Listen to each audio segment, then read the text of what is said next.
Okay, back for one last video. I forgot about the handles and the hinges and the clasp. Before I paper the inside, as far as the top of the trunk goes, this is the lid. This is the top part of the trunk right here.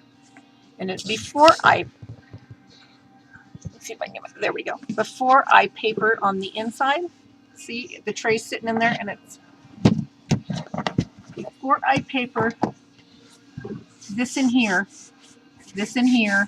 on the inside, you know, when I told you to put the paper in before you put your stops in, your tray stops in, before I paper that, I take my trunk, lay it on its side, put the top on it, so everything is like it's supposed to be.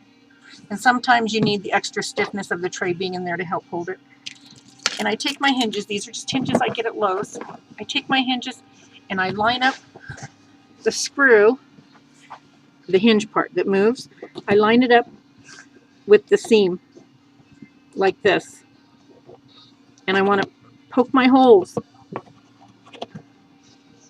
Okay, now you can go ahead and cover the top of your box if you want. Go ahead and get a piece of pattern paper on here, cover it, and then poke these. If you want to hide your hinges, you could go ahead and poke these and put this on, and then bring your paper down and make it cover this up. You'd have a little bump back there, but you could put ribbon or something around it that would even camouflage it more. I usually have them on the outside, but you can take and go ahead and put these on here and poke your holes, because you're going to want to, again, you're going to want to put these on before you paper the inside so it covers up the inside of the brads. And this is going through two thicknesses of chipboard, two thicknesses of chipboard. So you want to be sure that your brads that you're going to put these in with are strong enough. This again is where I use this Beacon's Quick Grip. I put glue on here, I set them on here, and I let them dry so that they're in position. Then I poke my holes so I don't have to worry about my hinge moving on me. So I do both hinges that way on each side. Measure in, center them wherever you want to put them. Then on my handle, I take my handle. This is really going to be hard to see. I measure the overall height of my box. This trunk happened to be 12 inches tall. So I am going to come up 6 inches from the bottom. Can't see that, can you? No. I'm going to come up 6 inches from the bottom. Move this stuff out of the way. Okay, so put my lid on. Measure my trunk.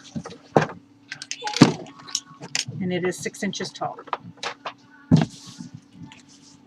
So I'm going to come up, it's 12 inches. I want half of that. So I'm going to come up to 6 inches and I'm going to poke my holes. Again, don't cover the inside yet, because if you're poking your holes above where your stops are going to go and you cover it, your brads are going to show. But if you don't, if you leave the inside covering till last, then you will be able to cover this out here, poke your holes, put this on, and have the brads on the inside, and then cover it with paper so it's not seen. Sometimes you may want it down low enough that it's going to go, the brads will be hidden behind the tray stops. So before you go putting anything extra inside, whether it be the tray stops or the paper, get your holes, get the outside covered, get your holes made, and get these put on so wherever they end up being, they get covered up so that you don't have the inside of your brad sticking out.